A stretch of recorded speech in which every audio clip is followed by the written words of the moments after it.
Ini hanya video singkat untukmu. Aku tidak tahu bagaimana perasaanmu. Aku tidak benar-benar bisa mengungkapkan perasaanku karena aku mungkin terdengar atau terlihat kekanak-kanakan. Tapi kupikir akan menarik untuk membagikan itu kepadamu. Ingat orang ini? Ingat orang ini? Orang ini adalah Navid Akram. Dia adalah teroris Bondi. Ayahnya terbunuh dan dia selamat. Dia membunuh 15 orang di pantai Bondi.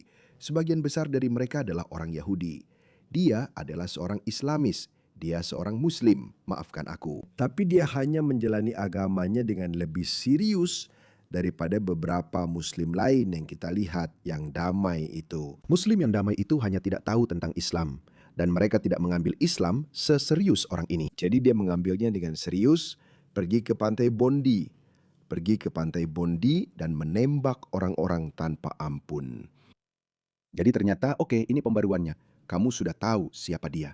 Jadi pembaruannya adalah dia dilaporkan terlihat menangis sendirian di sel Supermax-nya.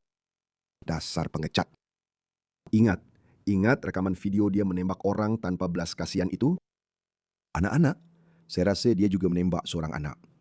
Kegagalan pengawasan besar-besaran di Asia yang membiarkan teroris ini membantai 15 orang di Bondi adalah sebuah aib. Meskipun sudah masuk daftar pantauan NKEM, Akram diturunkan menjadi risiko prioritas rendah. Banyak dari teroris ini, banyak dari teroris Islamis, jihadis, ternyata sebagian besar dari mereka, jika tidak semuanya, sudah dikenal oleh pihak berwenang dan mereka tidak bisa berbuat apa-apa karena kewalahan. Dan yang kedua, hukum kita terlalu lunak. Kita tidak bisa berbuat apa-apa tentang itu. Oke, jadi begitulah dia. Jadi dia menangis, di penjara, mencoba menyusun pembelaan yang terencana dengan mengalihkan kesalahan kepada ayahnya yang sudah meninggal. Ya, saya pikir itu yang akan dia lakukan. Tapi semua orang, semua intelijen menunjukkan bahwa justru dialah yang meradikalisasi ayahnya, bukan sebaliknya. Oke, jadi itu baru satu. Saya tidak tahu kapan kita akan mengadakan persidangan, tapi lihat yang satu ini. Ingat yang ini? Monster ini. Sebenarnya, biar saya tunjukkan, kami punya beberapa informasi lagi tentang dia sebelum saya memberikan pembaruan tentang dia.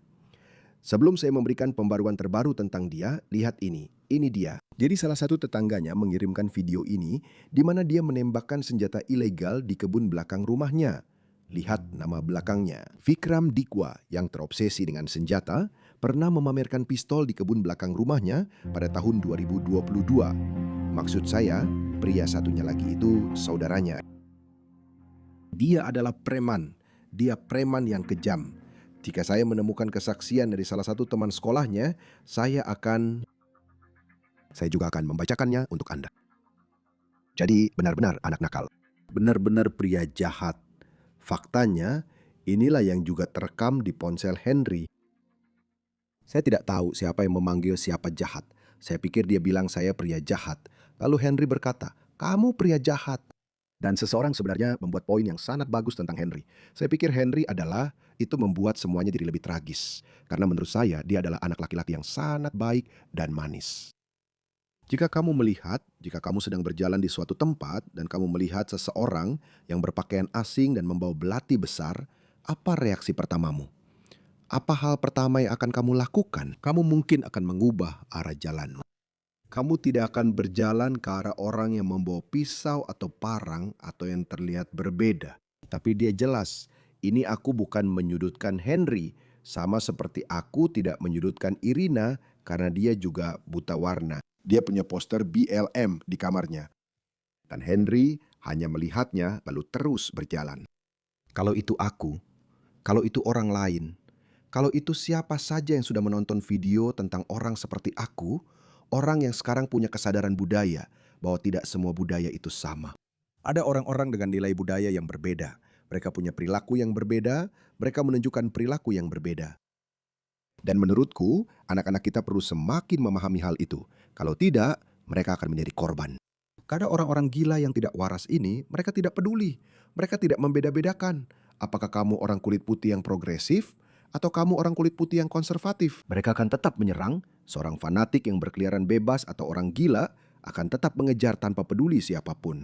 Jadi saya tahu kadang-kadang saya sering bercanda bahwa saya ingin orang-orang progresif menjadi korban dari pengayaan budaya ini. Saya memang bercanda tentang itu, tapi jelas saya tidak ingin itu terjadi. Itulah sebabnya saya membuat video-video ini. Jadi Henry mungkin adalah pemuda yang manis dan berperangai baik. Dia melihatnya, dia tetap berjalan ke arah itu dan dia harus kehilangan nyawanya. Berikut adalah kesaksian dari teman sekolah pembunuh Henry. Orang ini seangkatan dengan saya di sekolah dan berada di kelas wali saya selama seluruh masa sekolah menengah. Dia memiliki tatapan yang sama di matanya dalam foto tahanan ini seperti setiap kali saya melihatnya di sekolah. Tipe orang yang kalau kamu lihat dengan cara yang salah, dia akan langsung mengunci lehermu. Oke, kenapa kamu melihat saya? Kamu melihat saya? Jadi dia memang preman. Dia membawa senjata ke sekolah hanya untuk pamer. Taser, pisau-pisau miliknya, dan saya mungkin pernah melihat yang dia gunakan untuk pembunuhan ini, buku jari besi. Dia benar-benar menggunakan taser. Dia benar-benar menggunakan taser pada salah satu temannya sendiri hanya untuk bercanda. Dia memang orang yang tidak beres. Ketika guru keluar dari ruangan, dia akan melempar kursi ke seberang ruangan tanpa peduli siapapun yang ada di jalannya. Dia menjepret lengan temanku yang tidak curiga di kelas, menusuk orang secara acak dengan jangka hanya untuk melihat reaksi mereka. Aku sama sekali tidak terkejut saat melihat berita utama itu untuk pertama kalinya. Akhirnya dia mendapatkan apa yang pantas dia terima, tapi dengan mengorbankan Henry Nowak. Kedengarannya benar-benar orang gila, tapi jadi orang ini, ya jadi kita tahu, aku rasa kamu pasti berpikir, ya sudahlah, kita sudah cukup banyak membicarakan dia. Nah, pembaruan berita ini mungkin benar-benar bisa membuatmu senang. Jadi Vikram Digwa, si brengsek ini, dilaporkan telah diserang di HMP Armley, tempat dia ditahan, setelah pembunuhan Nowak, Henry Nowak. Laporan menunjukkan bahwa campuran gula dan air mendidih dilemparkan ke wajahnya, menyebabkan luka bakar serius di wajah. Jadi menurut saya, sepertinya sekarang wajahnya sudah tidak seperti itu lagi. Saya rasa itulah yang ingin disampaikan oleh pembaruan ini kepada kita. Cedera yang dialaminya diyakini tidak mengancam nyawa, namun dilaporkan ia mengalami luka bakar wajah yang cukup parah dan kerusakan kulit. Saat ini dia sedang menjalani perawatan di sayap rumah sakit di Lapas Amri. Mari saya lihat apa yang orang-orang katakan. Kenapa mereka bilang itu tidak terjadi? Saya sedang liburan dan melihatnya. Tidak, itu memang terjadi. Pasti ada serangan di penjara. Jadi, oke, jelas banyak orang yang skeptis tentang ini. Kita tidak tahu apakah itu benar-benar terjadi atau tidak. Saya juga tidak tahu. Tapi saya pikir saya akan membagikan itu kepada Anda, karena jika memang ada benarnya, maka saya tidak tahu. Saya tidak tahu bagaimana perasaan Anda tentang ini. Saya tahu bagaimana perasaan saya, tapi saya tidak akan mengumumkannya di saluran saya karena alasan yang jelas. Jelas, saya tidak mendukung siapapun mengambil hukum ke tangan sendiri. Saya tidak mendukung itu. Tapi saya pernah dengar bahwa ada aturan yang berbeda di penjara. Orang-orang melakukan hal mereka sendiri. Jadi itulah sebabnya ide terbaik adalah jangan melanggar hukum. Jangan sampai berakhir di penjara.